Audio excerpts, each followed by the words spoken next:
మహిళలకు free bus 200 యూనిట్ల current, current ఎవరు 500 రూపాయలకే గ్యాసు, రుణమాఫీ, ఇందిరమ్మిన్లు ఇవన్నీ చేసిరు కదా. ఎవరు చేసిరని మా దగ్గర వచ్చి చూపిమనండి.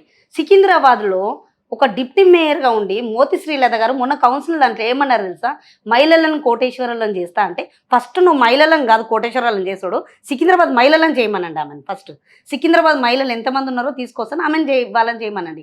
అంతేగాని ఇష్టం వచ్చినట్టు నోటికి వచ్చినట్టు మేము 500 గ్యాస్ ఎవరికి ఇచ్చారు, ఎవరికి వస్తున్నది, ఎవరికి డబ్బులు వస్తున్నాయి, ఎవరన్నా కనీసం సరే మేము సోషల్ మీడియాలో ఇంత చూపిస్తున్నాం కదా, ఎవరన్నా మీడియా ముంగడికి వచ్చి మాకు పైసలు పడ్డాయి అని చెప్పిరా, మా కరెంటు బిల్లు 0 అని చూపిస్తున్నారా, ఎవరు చూపిస్తలేరు. అదంతా వేస్ట్.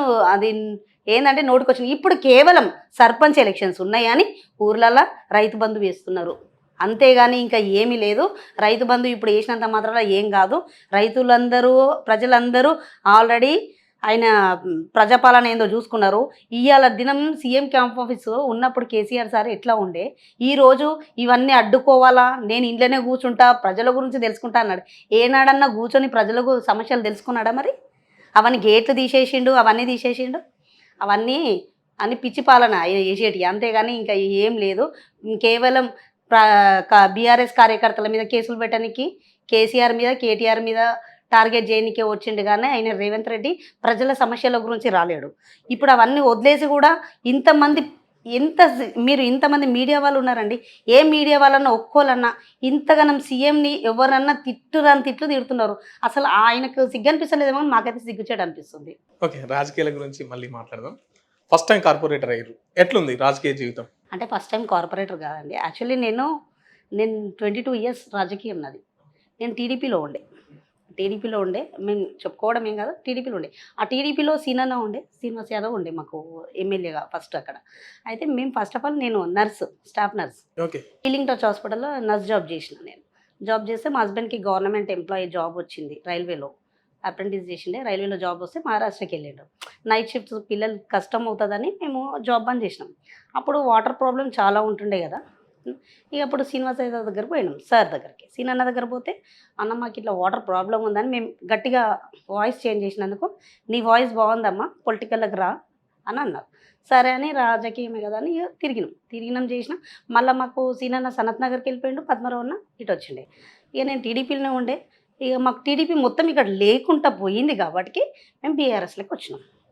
పద్మరావున్న చేసే మంచి పనులు, ప్రజలకు ఇచ్చే ఒక రెస్పెక్ట్, ఒక గౌరవం ఏంటంటే ఇప్పటి కూడా గెలిచి అన్న ఒక్కసారి కూడా మినిస్టర్ ఎక్కడనో పోయి జూబ్లీహిల్స్లో బంజారాహిల్స్లో లేడు అన్న, అదే అక్కడనే ఉన్నాడు. ఎందుకంటే ఇప్పటి కూడా అదే సికింద్రాబాద్ అదే మోండా మార్కెట్లోనే ఉన్నాడు. కాబట్టి మాకు పద్మరావు అన్నది నేర్పించేది ఒకటే. మాకు ఫస్ట్ టైం టికెట్ వస్తుండే. అప్పుడు ఇక కొంచెం స్టీవెన్సన్ సార్ చెప్పినందుకు ఆమెకి ఇచ్చింది అన్నట్టు కార్పొరేటర్కి. అప్పుడు కూడా నాదే ఉండే, ఇప్పుడు సెకండ్ టైం అవుతుండే. ఇక ఎట్లయితే ఏముంది, దేవుని దయ వల్ల మనం ఓర్చుకుంటే ఏదన్నా అవుతుందని అట్లనే పని చేసుకుంటూ పోయినాం. లాక్డౌన్లో అన్నిట్లో కష్టపడ్డా కాబట్టి ఈరోజు మళ్ళీ టికెట్ ఇచ్చిన పద్మరావు గారు గెలిపించుకున్నారు. ఏంటంటే అందుబాటులో ఉన్నాము. ఒకటే మాకు నేర్పించింది పద్మరావు సార్, ఎప్పుడైతే ప్రజలు మనకు ఓటేసి గెలిపిస్తారో వాళ్ళ ప్రజల మధ్యలోనే ఉండాలి. వాళ్ళు అడిగేటి చిన్న చిన్న సమస్యలు వాళ్ళు చెప్పినవి కూడా మనం చేయకపోతే మనం కార్పొరేటర్ అయ్యేందుకు అని అన్నారు. మాకు అవే నేర్పించారు, మేము అట్లనే ఉంటాం. అంటే ఎట్లుంది లైఫ్ రాజకీయాల్లోకి వచ్చిన తర్వాత ఎట్లుంది అంటున్నారు? రాజకీయాల్లోకి వస్తే కొంచెం ఫ్యామిలీలో తిట్టుకుంటున్నారు. ఎందుకు తిట్టుకుంటున్నారు అంటే, ఇప్పుడు నువ్వు రాజకీయంలో పోయినావు, మా ఇంటికి రావు, దేనికి రావు, ముందు ప్రతి టైమింగ్ ఉండదు, ఫంక్షన్ కానీ దేనికి కానీ వస్తుండే, ఇప్పుడు దేనికి వస్తలేదు.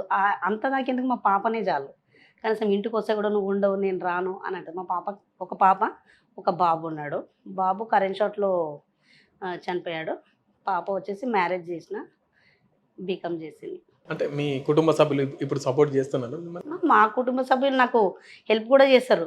ఏంటంటే కనీసం ఇచ్చే టైం ఎప్పుడన్నా ఏమన్నా ఫంక్షన్ కన్నా ఇవ్వరని కొంచెం కోపడతారు అంతే. ఇక అది వాళ్ళు అండర్స్టాండ్ చేసుకోరు. కానీ మాకున్నది ఏంటంటే ఇప్పుడు రీసెంట్గా చూడండి, నిన్న వర్షం లేదేం లేదు, డే ఆఫ్టర్ ఇది మొన్న సండే మీకు థర్స్డే రోజు వర్షం లేదేం లేదు, వెనస్డే నైట్ ఒక్క చుక్క వర్షం లేదు. ఆ రోజు ఏమైందంటే నాలలో ఒక మనిషి పడిపోతే మొన్న తీసినాం చేసినాం. ఇట్లా మాకు ఇవే టెన్షన్స్. సడన్గా ఏమైనా అయిందనుకో, ఇప్పుడు గవర్నమెంట్ని అన్నారండి, ఎమ్మెల్యేని కార్పొరేటర్ని అంటారు, అంతేగాని గవర్నమెంట్ అని అన్నారు కదా. మరి ఇప్పుడు గవర్నమెంట్ మాది అన్నప్పుడు అవే కార్యకర్తలు అవే మినిస్టర్లు వచ్చి చెయ్యాలి కదా వాళ్ళకేమన్నా. వాళ్ళు మా గవర్నమెంట్ అని చెప్పుకునే బదులు ప్రజలు కూడా ఏమైనా వచ్చి చేయాలి కదా. అరే అక్కడ అయ్యిందంట, సికింద్రాబాద్లో రేషన్ కార్డులు ఇస్తుర్రంట, కళ్యాణ లక్ష్మి చెక్కులు ఇస్తుర్రంట. వీటిల కాడికి ఉరికొచ్చుడే కాకుండా కాంగ్రెస్ నాయకులు ఏదైనా చెయ్యాలి కదా. మెట్టుగుల్ల ప్రధానంగా మీరు గుర్తించిన సమస్యలు ఏంటి మేడం? సమస్యలు చాలా ఉండేనండి మాకు. అంటే ప్రధానంగా ఈ మేజర్ ఇష్యూస్ ఒక 2-3. మేజర్ ఇష్యూస్ వచ్చేసి మాకు ఫస్ట్ ఆఫ్ ఆల్ చింతబాయి ఉంటుండేనండి. అక్కడ పొల్యూషన్ వాటర్ చాలా మొత్తం ఒక 20-25 ఏళ్ళ నుంచి అసలు డ్రైనేజ్ పైపులు కానీ వాటర్ పైప్స్ చాలా ఇబ్బంది ఉండేవాళ్ళు. ఎట్లా అంటే వాళ్ళు చెప్పలేనంత ప్రాబ్లం. అయితే అప్పుడు మా ప్రభుత్వం ఉండే, కానీ మా ప్రభుత్వంలో ఇమీడియట్లీ అది పొల్యూషన్ వాటర్ రాగానే చేసినాము. మొత్తం అంతా రోడ్స్ వేయించినాము, అంతా అయిపోయింది.